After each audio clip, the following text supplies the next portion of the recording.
In this week's video, we're going to do a mock speaking test with our volunteer, Miss Ha. Make sure you stay tuned to the end for the score. I will be doing part 1, offering my comments, part 2, my comments, and then finally part 3. If you find the video helpful, give me a subscribe and a thumbs up.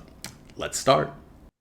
So good morning. My name is Kevin Doyle. Can you tell me your name, please? Good morning, Kevin. My full name is KevinTeachesMe.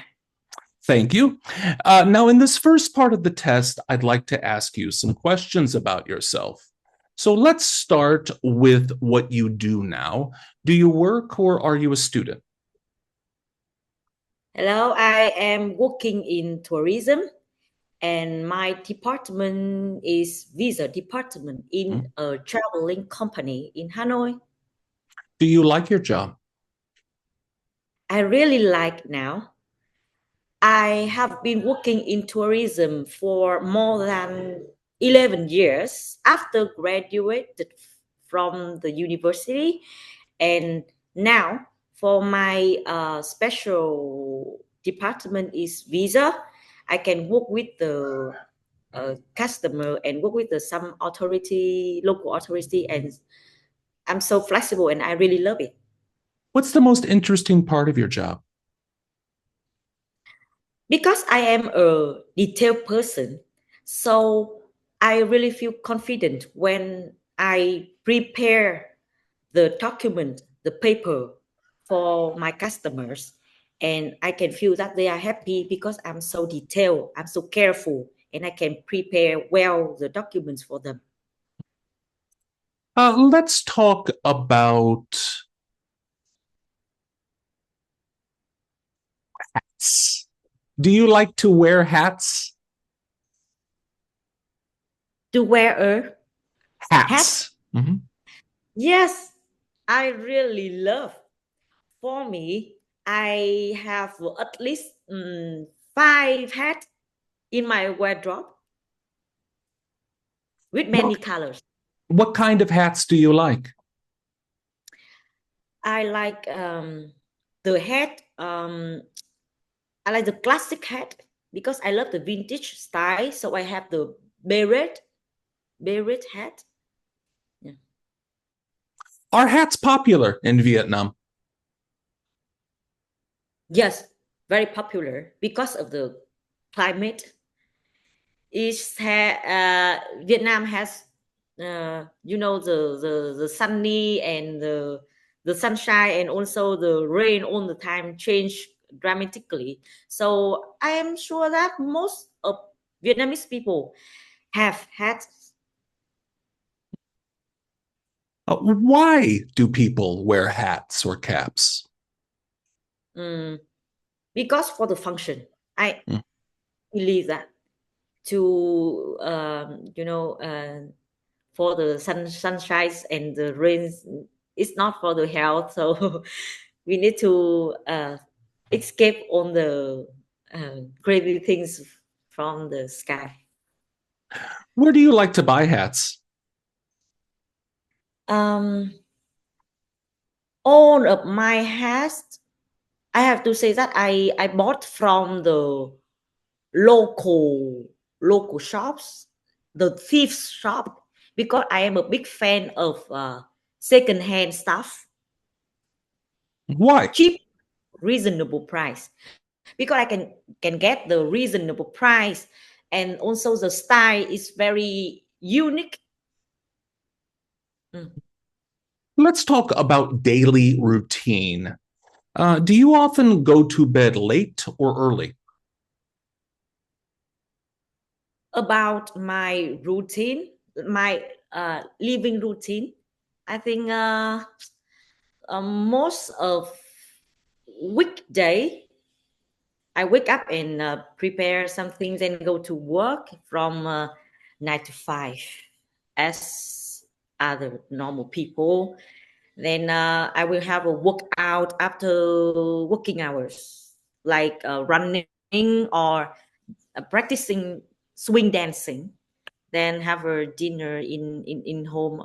And yes, for me, I think I have a good um, sleeping habit that I normally go to bed around 10 p.m. then wake up around 7 or 7 a.m. So, the first thing I have to say at the end of part one is that Ha is doing a terrific job with fluency. There is really no problem, no overlong hesitation or self corrections.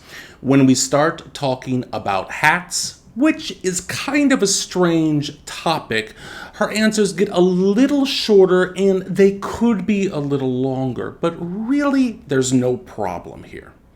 At the same time, Ha's got some great vocabulary: vintage, secondhand, thrift shop, reasonable price. These are all great. Now, I don't really hear anything that is unusual enough or idiomatic enough that at this point I'm thinking band 7 for lexical resource, but she's definitely off to a good start. If you're paying attention, you're also hearing some grammar errors that Ha is making. There's some verb tense errors, there's some subject verb agreement errors, some sentence structure errors. She says, prepare well the documents. Those are errors, and they're going to affect her score if they continue. As to pronunciation, we have no problem understanding Ha. She's using a mix of phonological features, although they are not being sustained across the answer. You can tell Ha has an accent. That is not an issue, as long as it doesn't affect my understanding of her. I will like to point out that something she is doing is very common among my Vietnamese students because of the differences, I think, in English and Vietnamese. When she's using words like work, week, but, cook, she is putting a Vietnamese tonal sound on it and making the word very short. Like I would say week, Ha will say week. I would say work, Ha is saying work. And she's cutting off that sound very sharply. It's a tone in Vietnamese, if you don't know, and it's something my students do, particularly with those K and T end sounds. At this point, it's not affecting my understanding of Ha. But if it does begin to affect my understanding, then that is a problem that will affect her score. Overall, though, part one, Ha is off to a good start. So let's continue to part two. Now, in this next part, I'm going to give you a topic that I want you to talk about for 1 to 2 minutes. Before you begin, you'll have 1 minute to think about what you're going to say, and you can make notes if you wish. Do you understand? Got it. Okay, and you have a piece of paper and a pen there? All right. So here is your topic. I'd like you to describe an energetic person that you know. All right. Remember, you have 1 to 2 minutes for this, so don't worry if I stop you. I'll tell you when your time is up. Can you start speaking now, please? Yes, about describing an energetic person, I would like to tell about one of my running idol. Her name is Hà Hậu, and she has a fan page on Facebook. It's Hà Hậu Runner. I know her from the running community, and I actually saw her sometime in some trail running races in Vietnam. She's now living in, she actually is tour guides before in Sapa, Vietnam. And um, she's not focused on running professions career, but after COVID pandemic, she has many free time because she is a tour guide and at that time have no tourists to take care, and she focused on practicing in Sapa. And you know Sapa is Tapa has many mountains to practice, and from some years practicing, she joins many trail running races, and she's got all the prize, especially the first prize, the winner. And I'm so amazing with that because she's so energetic because she is a single mom and she have to take care of a child, a son, but she still can practice, and she still got many prize not only in Vietnam, and she can go to some Asian countries and got also the first or the second prize. And I'm so impressed with her Thank you very much. Thank you very much. The most important thing I have to say about part two is that Ha spoke uninterrupted for an entire 2 minutes, which is so important to hit a band 6 or 7 fluency. And it's something I tell my students again and again and again. If you notice, I stopped Ha from speaking. I said, thank you. That does not affect her score. It does not cause any problem. It's me letting her know that her time is up. That is how long you should speak. You should speak until your examiner stops you. Ha's using some good vocabulary here. Single mom, trail running, these are collocations. Again, nothing too fancy though. Nothing odd enough or idiomatic enough that we're starting to hit the band 7 on lexical resource. As far as grammatical range and accuracy, you can see that she's making some of the same mistakes we were making in part 1. Again, though, it's nothing that's causing a misunderstanding or giving me difficulties in understanding what she's saying. As to pronunciation, again, we're doing the same thing in part 1. Those same strange sounds where we're bringing Vietnamese pronunciation into English, and also we're playing with phonological features like stress, intonation, but we are not maintaining them long enough across the answer. Ha's doing a good job, but she's not doing enough of a good job. Let's go on to part 3. All right. So we've been talking about an energetic person you know, and I'd like to ask you some more general questions related to that. So first, do you think people need more energy nowadays than maybe they did in the past? Yes, I think the people now have to have more energy than the past because the living standard now is higher than the past, and the competing of life also is more challenging in the past. So the people have to more energetic if they want to have a higher salary in job, and also have good a better health in life, so they have to more energetic all the time. Is it worth it? You said we need more energy because living standards are higher. Would it be okay to accept a lower living standard and then relax more? Is that a good thing to do? um because if you get more relaxed now and you are living in a city or in a rural, but you are not try to just for you, because you have to try to enhance the living standard for your family and for your uh, children. So please be always energetic to have a better have better life. Mhm. Oh, well, let's talk about jobs and energy. What kinds of jobs require more physical energy?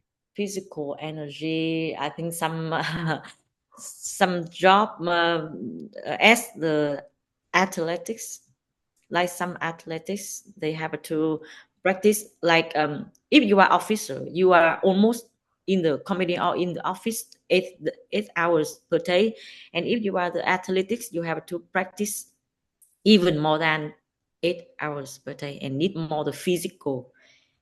health.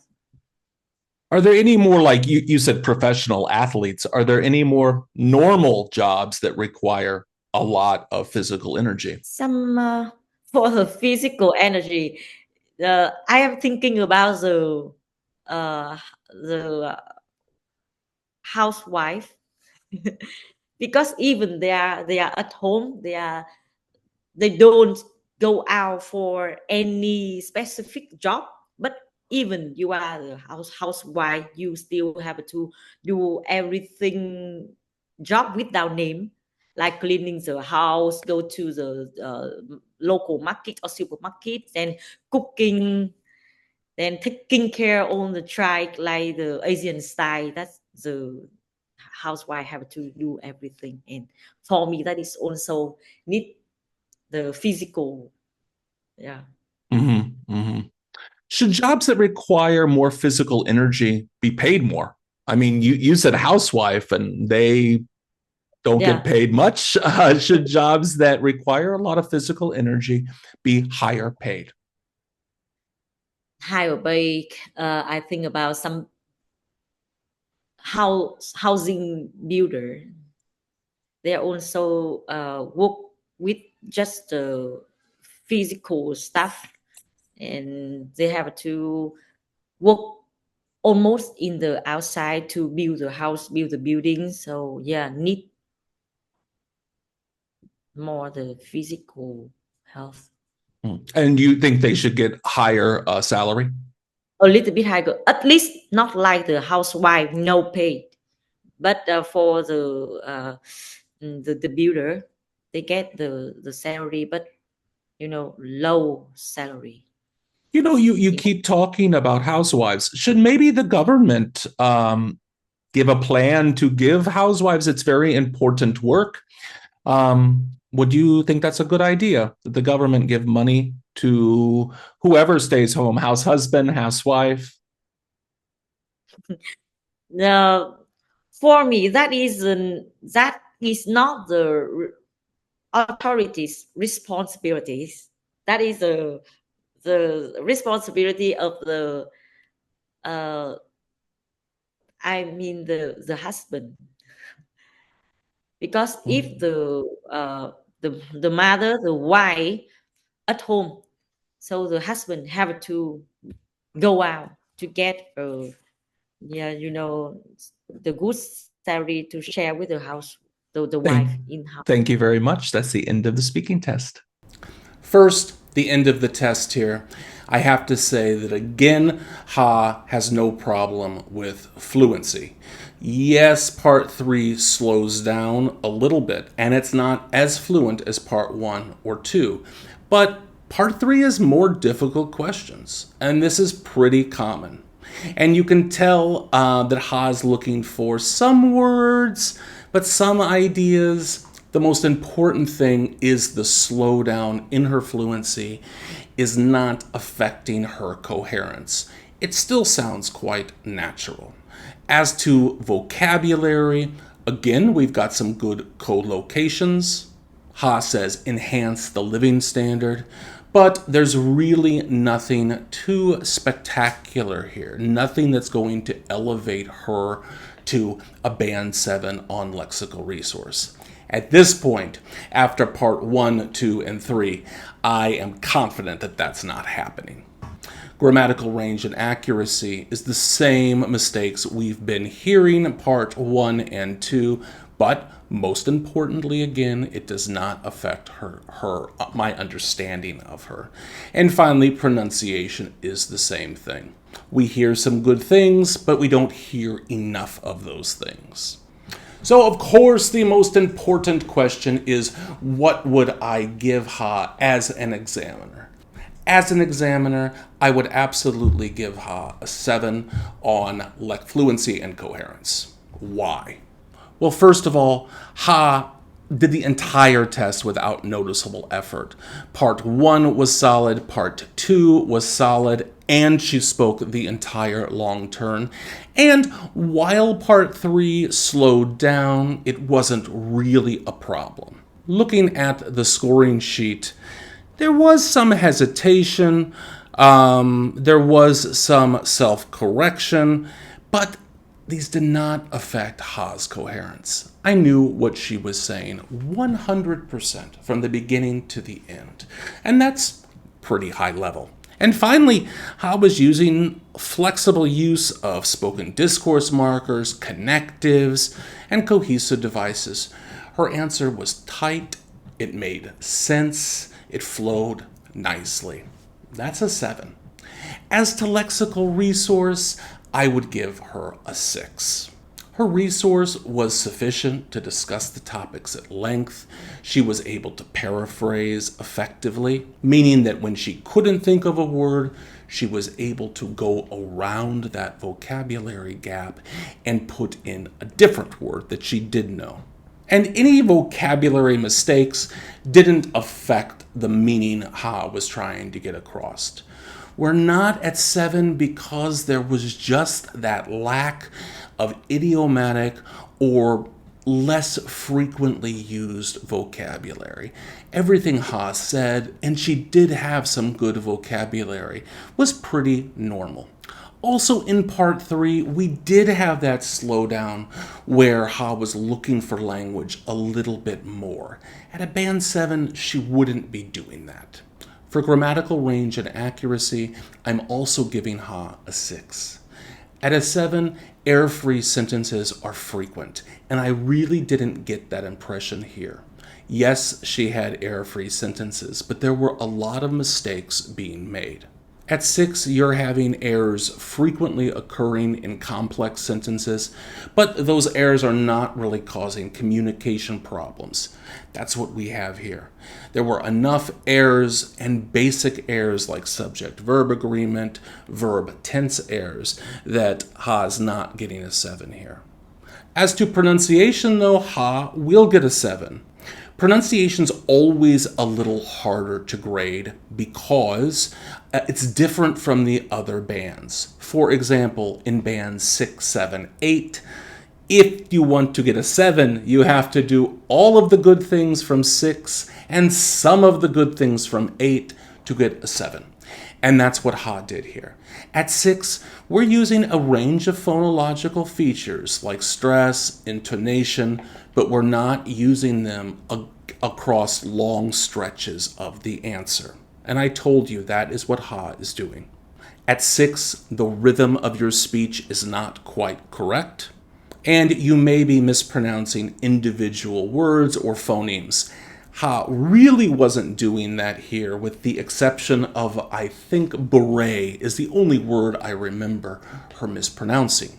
I can give her a 7, though, because I can go to band 8 and see that Ha's accent is having a minimal impact on my understanding of her. Also, she can be easily understood throughout. So I have the good stuff from band 6, I can take 1 or 2 of the good things from band 8, and that would give Ha a 7. So we have 7 for fluency and coherence, 6 for lexical resource, 6 for grammatical range and accuracy, and 7 for pronunciation, which gives Ha a 6.5 overall. I spoke with Ha after the test, and we were talking about how she could get to a 7. How to get to a 7 would be to start introducing more advanced vocabulary, more idiomatic terms.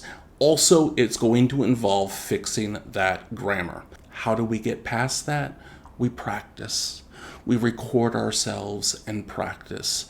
You must practice out loud speaking and monitor what you're saying. That's the only way to do it. You already know subject-verb agreement. You just have to practice saying it correctly. So thank you to Ms. Ha for being my student volunteer for this test, and I hope you found it helpful. It's a great way to assess your own speaking ability, to be able to look and compare yourself to other students. As I said before, if you did find this video helpful, please subscribe or give me a like, or leave a comment below about any questions or comments you have. I respond to all my comments. So until next time, happy studies.